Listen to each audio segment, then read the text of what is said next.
Community health ఆఫీసర్ల న్యాయమైన కోరికలు పరిష్కరించాలని కోరుతూ ఆందోళన నిర్వహించారు. మంగళవారం తూర్పుగోదావరి జిల్లా కలెక్టర్ కార్యాలయం ముందు Andhra Pradesh mid level health providers community health officers association ఆధ్వర్యంలో ఆందోళన నిర్వహించారు. ఈ సందర్భంగా ఏపీఎంసీఏ స్టేట్ వైస్ ప్రెసిడెంట్ టి మమత, జి రాము, వర్మారెడ్డిలు మాట్లాడుతూ 2019 నుండి గ్రామీణ ప్రాంతాల్లోని ఉప కేంద్రాల్లో బీఎస్సీ నర్సింగ్ పట్టభద్రుల కమ్యూనిటీ హెల్త్ ఆఫీసర్లుగా నియమించారని వివరించారు. ఆయా ప్రాంతాల్లోని ప్రజల ఆరోగ్య సంరక్షణ బాధ్యతలు నిర్వహిస్తూ జాతీయ ఆరోగ్య కార్యక్రమాలతో ప్రజారోగ్య వ్యవస్థను బలపరుస్తూ ఆరోగ్య ఆంధ్రప్రదేశ్ నిర్మాణంలో కీలక పాత్ర పోషిస్తున్నామన్నారు. గత 6 సంవత్సరాలుగా ఉద్యోగ భద్రత, ఆర్థిక భద్రత కూడా లేకుండా పోయిందని ఆవేదన వ్యక్తం చేశారు. ఈ ఆందోళన కార్యక్రమంలో ఏపీఎంసీఏ అసోసియేషన్ నాయకులు N Venkatalakshmi, G Bharati Vidya, G Ragasudha, P Satish Kumar, P Naveen, Raj Kumar తదితరులు పాల్గొన్నారు. అందరికీ నా నమస్కారాలు. నా పేరు మమత అండి. నేను ఏపీఎంసీఏ స్టేట్ వైస్ ప్రెసిడెంట్ని ఫ్రమ్ ఈస్ట్ గోదావరి డిస్టిక్. మేము ఇలాగా ధర్నాకి కూర్చోవడానికి గల కారణాలు చాలా ఉన్నాయండి. మేము 2019లో రిక్రూట్ అయ్యాము. ఈ జాబ్లో కమ్యూనిటీ హెల్త్ ఆఫీసర్స్గా రిక్రూట్ అయ్యాము 2019లో. సిన్స్ 6 ఇయర్స్ మేము వర్క్ చేస్తూనే ఉన్నాము. బట్ మాకు చాలా సార్లు మేము చాలా ఫేస్ చేస్తున్నాము. శాలరీస్ విషయంలో కూడా టైంకి శాలరీస్ రాకపోవడము, ఇన్సెంటివ్స్ సరిగా ఇవ్వకపోవడము. సిన్స్ 3 ఇయర్స్ కూడా మాకు ఇన్సెంటివ్స్ సరిగా లేవు. ఓన్లీ 23,000 మాత్రమే మాకు బేసిక్ పే ఇస్తున్నారు. సో దానివల్ల ఫైనాన్షియల్ బర్డెన్ ఎక్కువైపోతుంది ఫ్యామిలీస్ మీద. ఈ విషయము అధికారుల దగ్గరికి వెళ్ళాము, చాలాసార్లు కమిషనర్ ఆఫీస్కి వెళ్ళాము, డిఎంహెచ్ఓ లెవెల్లో మేము రిప్రజెంటేషన్స్ ఇచ్చాము.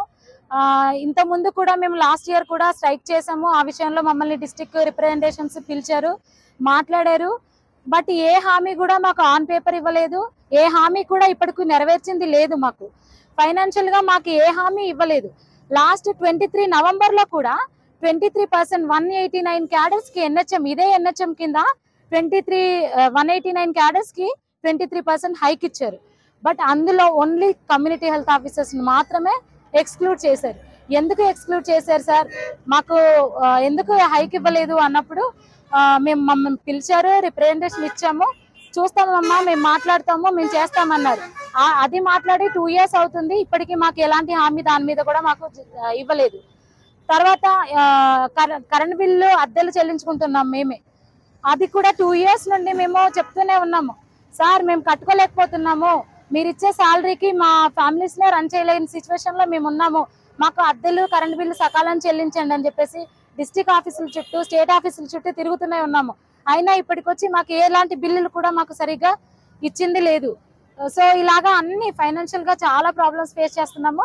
తర్వాత 2024 ఏప్రిల్ నుండి ఈపీఎఫ్ అనేది కట్ అయింది. మాకు అదే భరోసా. మేము ఈపీఎఫ్ 2000 కట్ అయ్యేది మాకు. ఆ ఈపీఎఫ్ కూడా ఆపేశారు. ఎందుకు దాని మీద కూడా రిప్రజెంటేషన్ ఇచ్చాము, స్టేట్ ఆఫీస్కి వెళ్ళాము, కమిషనర్ సార్తో మాట్లాడాము, ఎస్ఎన్ఓ గారితో మాట్లాడాము. అందరితో మాట్లాడినప్పుడు వాళ్ళు చెప్పింది ఏంటంటే, గవర్నమెంట్ ఆఫ్ ఇండియా ఆపిందమ్మా, మేము కాదు, 15,000 ఎబోవ్ ఉన్న శాలరీస్ ఉన్న వాళ్ళకి ఈపీఎఫ్ ఆపారు అని చెప్పేసి. అదే 15,000 ఎబోవ్ ఉన్న వాళ్ళు ఎన్హెచ్ఎంలో ఉన్నారు, మరి వాళ్ళకి కట్ అవుతుంది ఈపీఎఫ్, మాకు ఎందుకు కట్ అవ్వట్లేదు? ఎందుకంటే రేపు ఫ్యూచర్లో మాకు అదే భరోసా, అది పునరుద్ధరించండి సార్ అని చెప్పేసి వేడుకున్నాము. వాళ్ళు ఏంటంటే దాని మీద కూడా ఇంకా జీవోఐ నుండి మాకు ఎలాంటి రెస్పాన్స్ రాలేదు అన్నారు. సో వీటన్నిటి మీద క్లారిటీ కావాలి మాకు. ఈ రోజు మేము పల్లె ప్రాంతాల్లో, రిమోట్ ఏరియాస్లో, తర్వాత గిరిజన ప్రాంతాల్లో ఎంతమంది 10,032 మంది ఆల్ ఓవర్ స్టేట్ వర్క్ చేస్తున్నాము. మా ప్రాముఖ్యత ఎంతో ఉంది. మేము పేషెంట్స్కి 12 సర్వీసెస్, 14 టైప్స్ ఆఫ్ డయాగ్నోస్టిక్స్ అన్ని మేమే చేసుకుంటూ, మాకు ఏ సపోర్ట్ లేకపోయినా, సరైన భద్రత లేకపోయినా, మేము విలేజ్ క్లినిక్లో ఉంటూ ఏ పని చెప్పినా, ఎలాంటి సర్వేలు వచ్చినా కూడా సోల్జర్స్ లాగా మేము ముందుకెళ్ళి పనిచేస్తున్నాము.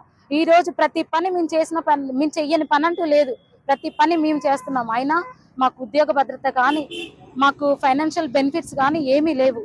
అదే ఎప్పుడైతే 2019లో రిక్రూట్ అయినామో, ఏ సాలరీకి రిక్రూట్ అయినామో దాని నుండి మేము కిందకి పడిపోయాం తప్పితే మాకి రూపాయి పెరిగింది లేదు. సో ఇన్ని ప్రాబ్లమ్స్ ఫేస్ చేస్తూ ఈరోజు మేము బయటకు రావాల్సిన పరిస్థితి వచ్చింది. దయవుంచి నేను ఒకటే కోరుకుంటున్నాను, గవర్నమెంట్ని మమ్మల్ని గుర్తించండి సార్, మా బాధల్ని గుర్తించండి, మా ఫైనాన్షియల్ బెనిఫిట్స్ మాకేమి రావాలో మేము మా డిమాండ్స్ని, న్యాయపరమైన డిమాండ్స్ని మేము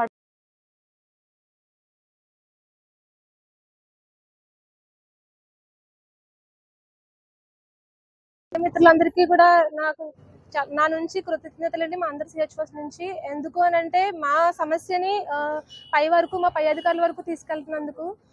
ఫస్ట్ ఏంటంటే మేము 6 years బ్యాక్ అంటే 2019 ఫెబ్రవరిలో మేము జాయిన్ అయ్యామండి CHOsగా. అంతకుముందు 6 months మేము ట్రైనింగ్ అయ్యాము. ఇదంతా కూడా ఆయుష్మాన్ భారత్ మోదీ గారి కళ అండి. దాని ప్రకారం మమ్మల్ని తీసుకొచ్చారు. ఆయన ఏమైతే ఉద్దేశించి తీసుకొచ్చి ఇక్కడ మమ్మల్ని పోస్టింగ్ ఇచ్చారో దానికి మించి మేము పబ్లిక్ కి సర్వీస్ ఇస్తున్నాం సార్. కమ్యూనిటీ లెవెల్లో ఏ ప్లేస్ లో మాకు ఇచ్చారో అంతకు మించి మేము PHC కూడా సపోర్ట్ చేస్తూ, మా విలేజ్లకి మేము సపోర్ట్ చేసుకుంటూ, మా కొలీగ్స్ మేము సపోర్ట్ చేసుకుంటూ మేమైతే మా సెంటర్స్ లో ప్రతి వర్క్ ని పబ్లిక్ రీచ్ అయ్యేలాగా, ప్రతి ప్రోగ్రామ్స్ ని పబ్లిక్ రీచ్ అయ్యేలాగా మేము చాలా కృషి చేస్తున్నాం sir. But day by day ఎవరైనా కూడా ఏం ఆశిస్తారు సార్, దానికి తగ్గ ప్రతిఫలం ఆశిస్తాం కదా సార్. అదే విధంగా మేము ఆశించాము. బట్ అది కాకుండా మాకు రావాల్సిన దాంట్లోనే కోతలు పెట్టి వీళ్ళు వర్క్స్ చూపించి మా దాంట్లోనే కోతలు పెడుతున్నారు సార్. ఇది ఎంతవరకు న్యాయం సార్? అండ్ మేము ఇప్పటి వరకు కూడా మేము బయటకు రాలేదు సార్. మేము 6 years అయింది. ఇప్పటి వరకు మేము ఎవరిని కూడా చాలా సామరస్యంగానే వెళ్ళాం సార్. ఇప్పుడు కూడా మేము పీస్ఫుల్ ఎడ్యుకేషన్ చేస్తున్నాం సార్. కొంచెం మా నుంచి మేము ఏం అడిగామంటే ప్రభుత్వానికి ఒకటి మమ్మల్ని 6 years కంప్లీట్ అయిన వాళ్ళని రెగ్యులర్ చేయమని అడిగాం సార్.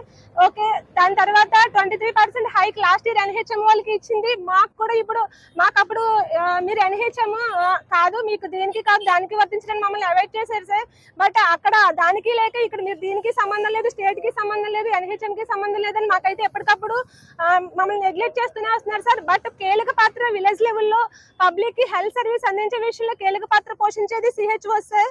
ఎప్పుడైతే మేము వచ్చామో అప్పటి నుంచి ఎవ్రీథింగ్ మా చేతిలో నుంచే వెళ్తుంది సార్. మేమే హెల్త్ సర్వీసెస్ అందిస్తాం సార్. COVID-19 లో కూడా మేము ఎక్కువ మా ఫ్యామిలీస్ ని, చిన్న బిడ్డలను వదులుకొని కూడా మేము సర్వీసెస్ ఇచ్చాం సార్. బట్ ఇప్పుడు మాకు హెల్త్ అంటూ లేదు సార్. మాకంటూ ఒక హెల్త్ పాలసీ లేదు.